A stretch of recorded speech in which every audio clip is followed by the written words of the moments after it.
বিসমিল্লাহির রহমানির রহিম। সবাইকে জুমা মোবারক। আসসালামু আলাইকুম এভরিওয়ান। সবাই কেমন আছেন? আশা করি অনেক ভালো আছেন। আলহামদুলিল্লাহ আমরা সবাই ভালো আছি। আজ আপনাদেরকে খুবই সহজ পদ্ধতিতে ঘরোয়া মশলা আপনাদেরকে তৈরি করে দেখাবো মোরগ পোলাও। আমরা বাইরে গিয়ে রেস্টুরেন্ট থেকে অনেক সময় অনেক দাম দিয়ে খেয়ে থাকি। বাসায় এরকম স্বাস্থ্যসম্মতভাবে তৈরি করে উপভোগ করতে পারেন একেবারে সহজ পদ্ধতিতে। আশা করি সবারই ভালো লাগবে। চলো অলরেডি একটা ফ্রাইং প্যান বসিয়ে দিয়েছি, দিয়ে দিচ্ছি সয়াবিন তেল। আপনারা যারা সরিষার তেল খাবেন সরিষার তেলটা অ্যাড করতে পারেন। এখন দিয়ে দিচ্ছি 2 কাপ পেঁয়াজ কুচানো। পেঁয়াজটাকে আমি ভেরেস্তা করে নেব। আপনার চাইলে অফ ক্যামেরা এখানে ভিডিও না করো কিন্তু ব্যস্তাটা তৈরি করে নিতে পারেন।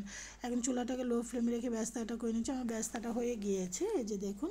এখন 3-এর 1 ভাগ উঠিয়ে রেখেছি। এখন দিয়ে দিচ্ছি গরম মশলা, দারচিনি 3-4টি তেজপাতা, 5-6টি দিচ্ছি সবুজ এলাচ, 5-6টি এখানে গোলমরিচ দিয়ে এখন আমি এটাকে ভেজে নেব। এখানে 2 চামচ রসুন বাটা, 2 চামচ আদা বাটা দিয়ে এখন প্রায় একটু মশলাটাকে আমি প্রায় 2 মিনিটের মতন ভেজে নিচ্ছি, কোনো পানি ছাড়াই কিন্তু, এতে করে মশলাটার যে গন্ধটা সেটা কাঁচা গন্ধটা সেটা চলে যাবে।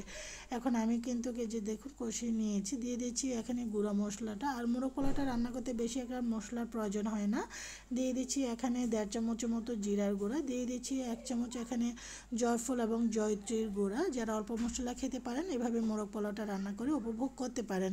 এখন প্রায় নেড়ে চেড়ে মিক্স করে দিয়ে দিচ্ছি 1 কাপ টক দই। এটা আমি ইনস্ট্যান্টলি বাসায় তৈরি করেছি। 1 চামচ লাল মরিচের গুঁড়া দিচ্ছি। ঝালটা আসলে যার যা পছন্দ, তবে এটা ঝাল হয় না, যার শুধু একটা কালার আসে।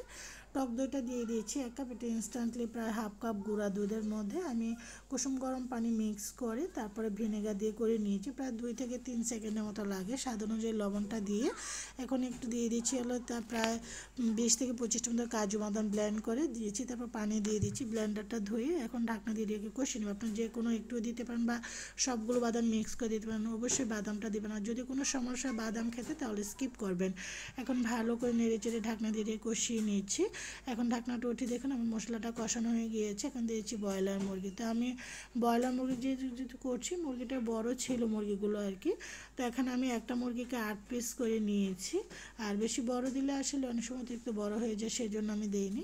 তো এখন এখন নেড়ে চেড়ে ভালো করে মিক্স করে নিচ্ছি। আপনারা যে কোনো মুরগি দিয়ে করতে পারেন। আর আপনারা চাইলে টক দই এবং গুঁড়া মরিচ, লবণ এবং এগুলো দিয়ে কিন্তু টক দই দিয়ে এগুলো মেখে রেখে দিতে পারেন। তো আমি আসলে আর মেখে রেখে দিলাম না, এটা সাথে সাথে একসাথে মশলাটা কষিয়ে প্রত্যেকটা জিনিস মশলাটা দিয়ে মুরগি মাংসটা দিয়ে দিয়েছি। তো আলাদা করে করা যায় যদি হাতের সময় থাকে। আমার হাতের সময় ছিল না, এই জন্য খুব ঝটপট যারা নতুন তারা চাইলে এভাবে করে নিতে পারে।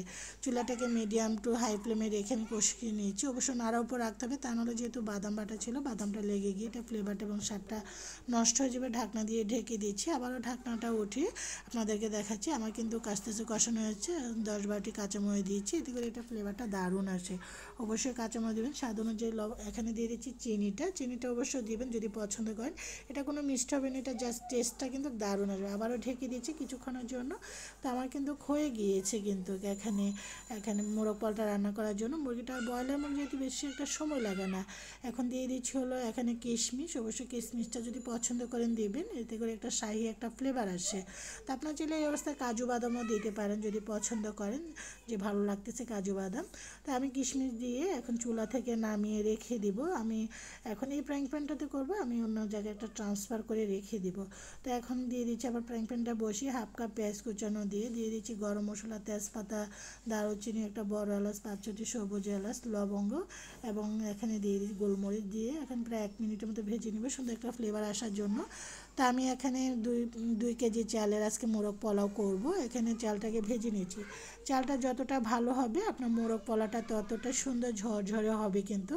আর আমার চালটা পুরানো ছিল, তো আমি সুন্দর করে চালটাকে ভেজে নিয়েছি। চালটা ভাজা যখন হবে দেখুন দলা পাকিয়ে আসবে। তো আমার চালটা কিন্তু আস্তে আস্তে দলা পাকিয়ে আসছে। আমি নর্মাল পানি দিয়েছি, কুসুম গরম, আমার গরম পানি করা ছিল না। আপনাদের যদি গরম পানি থাকে দিবেন, না হয় করে রেখে দিতে পারেন। দিয়ে দিচ্ছি এখানে আবারও 1 কাপ এখানে গুঁড়া দুধ গুলিয়ে দিয়ে দিচ্ছি। স্বাদ অনুযায়ী লবণ দিয়ে দিচ্ছি। আবারও 10-12টি কাঁচামরিচ দিয়ে দিচ্ছি। অবশ্যই দুধটা দিবেন, বা লিকুইড দুধও দিতে পারেন, পাউডার দুধ যা যেটা থাকে সেটাই দিবেন। এখন ঢাকনা দিয়ে ঢেকে পোলাওটা রান্না করে নিচ্ছি। তো আমার একটা জিনিস স্কিপ হয়ে গিয়েছে, আমি মোরগ পোলাওটা থেকে পোলাওটা আসলে মশলাটা দেখাতে ভুলে গিয়েছি। যে মশলাটা ছিল আমি অর্ধেকটা মশলা দিয়ে দিয়েছিলাম, ওই যেটা স্কিপ হয়ে গিয়েছে। এখন অর্ধেকটা পোলাও উঠিয়ে এখন মাংসগুলো এখন বিছিয়ে দিয়েছি, এতে করে খুব সুন্দর আসে। সবগুলো বিছিয়ে দেওয়ার পরে বা বাকি যে ঝোলটা ছিল সেটা উপরে দিয়ে দিচ্ছি। এবং এতে করে টেস্টটা দারুণ আসে কিন্তু। তো আপনার অর্ধেকটা ঝোল কিন্তু যখন পানিটা কমে আসবে তখন দিয়ে দেবেন, বা প্রথম অবস্থা দিয়ে দিতে পারেন। এখন মাংসগুলো বিছিয়ে দেওয়ার পরে আসলে আমি বেরেস্তাটা দিতে ভুলে গিয়েছি, তো বেরেস্তাটা দিতে পারিনি। মুরগিটার উপর বেরেস্তা দিয়ে আবারও কিশমিশ দিতে পারেন যদি পছন্দ করেন। তো আমি পোলাওটা ঢেলে দিয়েছি, মনেই ছিল না। তো বেরেস্তা দিয়ে দিয়েছি, যা কিছুই করা ছিল না একই কথা, তো পরও দেওয়া যায়। তো বেরেস্তা দিয়ে দিয়েছি। এখানে যে বেরেস্তাটা উঠিয়ে রেখেছিলাম 3/1 ভাগ, এখন আবারও সেই পোলাওটা উপরে বিছিয়ে দিয়েছি এভাবে করে। আর ফ্লেভারটা কিন্তু দারুণ বের হচ্ছে। দিয়ে দিচ্ছি এখানে ঘি, যদি পছন্দ করেন ঘিটা দিবেন, এতে করে শাহি শাহি ফ্লেভার আসে। এই ধরনের খাবারগুলোতে অবশ্যই একটু ঘি দিতে হয়। আমি প্রায় 5 থেকে 6 টেবিল চামচের মতন ঘি দিয়েছি, যে একটু শাহি ফ্লেভার আনার জন্য। এই ধরনের খাবারগুলোতে ঘি একটু ব্যবহার করে।